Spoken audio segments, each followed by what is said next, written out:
Many people think in different ways, and I don't know how they think actually, and how they create, where the inspiration comes from.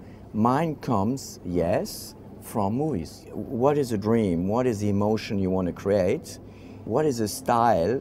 What kind of movie would it be? It came to my mind, you know, Blade Runner with Harrison Ford, which is one of my all-time favorites, Batman or Jules Verne. Instead of saying we want a sports watch, let's say we want an outdoor watch, but more action-oriented like Tom Cruise in Mission Impossible. Günther Blümlein, he wanted to create a movement. When he had an idea, then suddenly said, okay, now comes the case and the concept around the watch. I cannot think like that because, to start with, I'm not an engineer. So I need first the emotional context, the story, so that I can talk to the designers and say, okay, this is the environment. Now we need a watch reflecting that environment. So it's a totally different way of thinking, but I think humankind is different, and we all have different ways of approaching a problem depending on our character, or depending on the way our brain is made, I guess.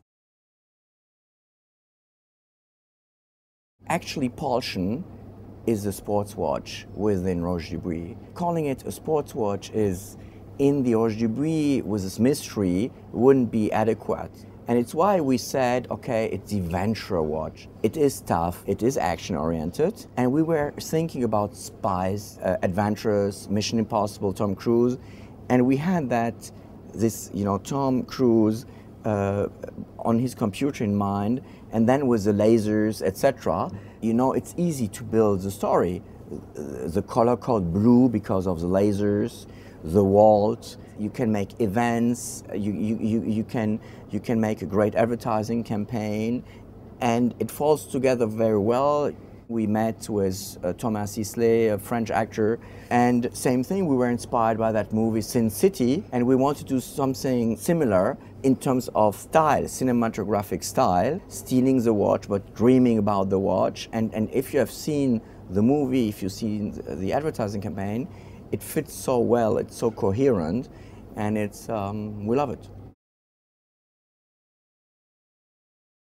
Fundamentally, I believe that luxury industry or watch industry is not an isolated element in our environment.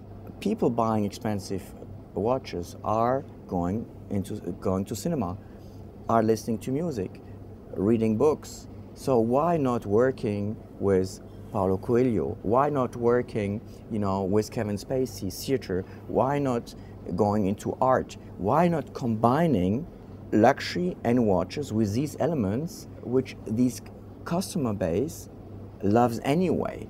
And then you transcribe it in a new way where all these elements come together as an unbelievable product, but entertaining product.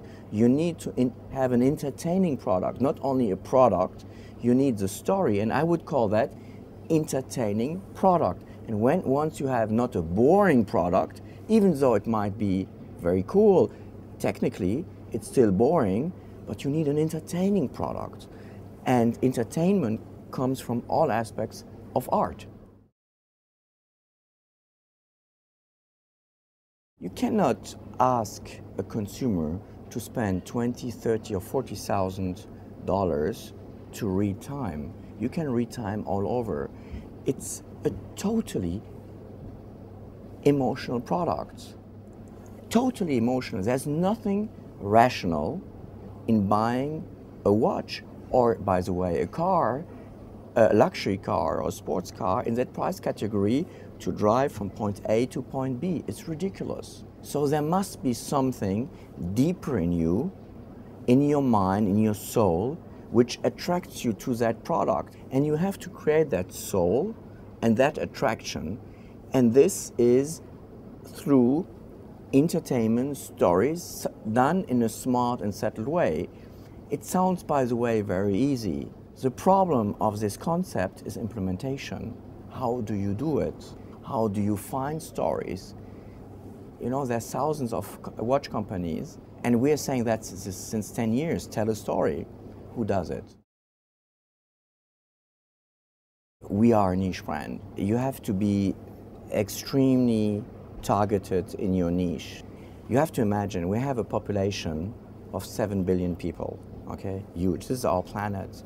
Then you go down to a couple of million watches, hundreds of millions of watches produced. And you high-end watches, let's say 1 million, haute horlogerie watches, 100,000, and then Geneva seal, there must be 20,000 or 25,000. Okay, from 7 billion to 25,000, out of which Roger Dubuis is producing 4,500.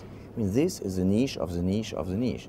But you have to reach these people because we're selling watches for 100 or 200,000 US dollars as Maserati or Ferrari or Bugatti, etc., are selling a couple of thousand cars. And this customer is very, very specific. First of all, he understands and knows everything of the product. I don't think you have to explain a Ferrari to a Ferrari buyer. The guy, you're not walking into a store and say, I have $200,000, what do you have as a car? When you buy a car or a watch at that price point, you buy fundamentally three things. First of all, the image of the brand. Do I identify more with an English sports car or with an Italian because I like that, or more powerful? What kind of brand do I associate with? Second, then you go into the specific design within that brand. And third, you want to know what kind of engine it is, And these three elements make the purchase. So you better be good in these three elements: building the brand, doing a proper design, and having the right technique. And then you're fine.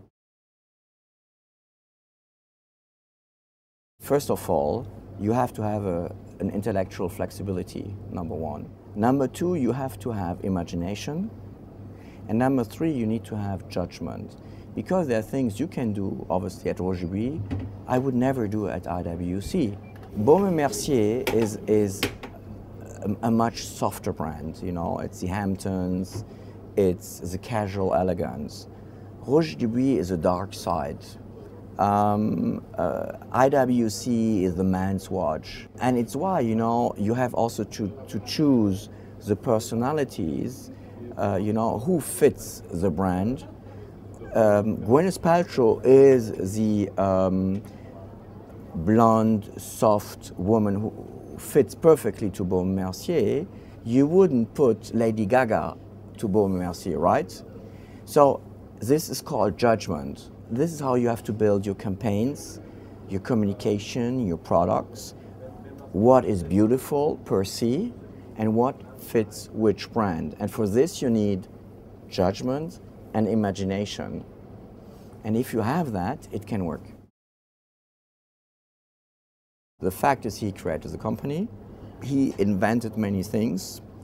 He has the knowledge, he has the credibility, he is authentic, and collectors love to talk to the founder. I mean, punto, that's it. It's as easy as that. So we approached Roger Dubuis, we've talked to him, we said, listen, now Richemont took over, situation is different, management is different, this is what our concept is for the coming years. Would you like to join us and to support this new chapter in the history of a brand which is having your name? And he said yes.